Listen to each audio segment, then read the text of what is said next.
আসসালামু আলাইকুম রাহমাতুল্লাহি ওয়া বারাকাতুহু। আশা করি আপনারা সকলে ভালো আছেন। আজকে আমি আপনাদের সম্মুখে আলোচনা করব দাইয়ুসের পরিচয়। দাইয়ুস কাকে বলে? তো হযরতে আব্দুল্লাহ ইবনে ওমর রাদিয়াল্লাহু তাআলা আনহু থেকে বর্ণিত, তিনি বলেন নবী করিম সাল্লাল্লাহু আলাইহি ওয়াসাল্লাম বলেছেন যে আল্লাহ পাক রব্বুল আলামিন তিন ধরনের লোকদের জন্য জান্নাত হারাম করে দিয়েছেন। অর্থাৎ তিন শ্রেণীর ব্যক্তি জান্নাতে প্রবেশ করতে পারবে না, তাদের জন্য জান্নাত একেবারে হারাম। তো এই তিন শ্রেণীর ব্যক্তিদের মধ্যে থেকে এক নম্বর ব্যক্তি হলো মদ পানকারী, অর্থাৎ যারা নিশাদ্রব্য পান করে। তো এই সমস্ত ব্যক্তিদের জন্য আল্লাহ পাক রব্বুল আলামিন জান্নাতকে হারাম করে দিয়েছেন।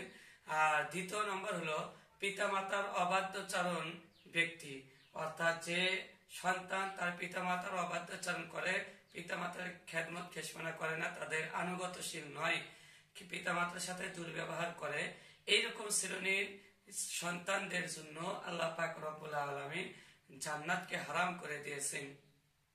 আর তৃতীয় নম্বর দাইয়ুস বলা হয়, রাসূলুল্লাহ সাল্লাল্লাহু আলাইহি ওয়াসাল্লাম বলেন যে তৃতীয় নম্বর হলো যে দাইয়ুস তার জন্য আল্লাহ তাআলা জান্নাতকে হারাম করে দিয়েছেন।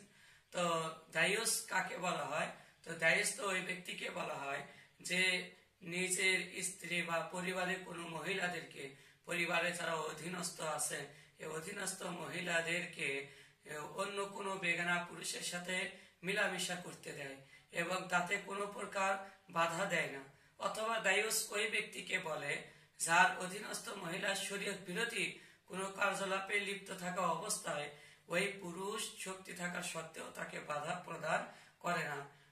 তার অধীনস্থ যদি তার কন্যা থাকে, কন্যা সেই অবাধ ভাবে চলাফেরা করতেছে, শরীয়ত বিরোধী ভাবে কাজকর্ম করতেছে, তো এই অবস্থাতেও তাকে কোনো বাধা দেওয়া হচ্ছে না পিতার পক্ষ থেকে, তাহলে এই পিতাকেও দাইয়ুস বলা হচ্ছে। এবং যে মহিলা সেই অশ্লীল ভাবে চলাফেরা করতেছে, অবাধ ভাবে পুরুষদের সাথে মিলামিশা করতেছে, তো এই মহিলাদেরকেও দাইয়ুস বলা হয়। তো এই জন্য আমরা এই তিনটি কথা থেকে, যে তিনটি কথা বলা হলো, এই তিনটি কথা থেকে আমরা হেফাজত থাকার চেষ্টা করব। এক নম্বর হলো মদ পান করা, আর দ্বিতীয় নম্বর হইল যে পিতামাতার অবাধ্যাচরণ করা, আর তৃতীয় নম্বর হলো দাইয়ুস। আল্লাহ পাক রব্বুল আলামিন আমাদের সবাইকে হেফাজত করুন।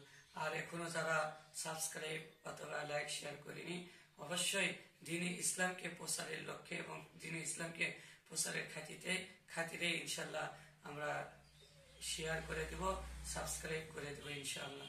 আসসালামু আলাইকুম রহমতুল্লাহি ওয়া বারাকাতুহু।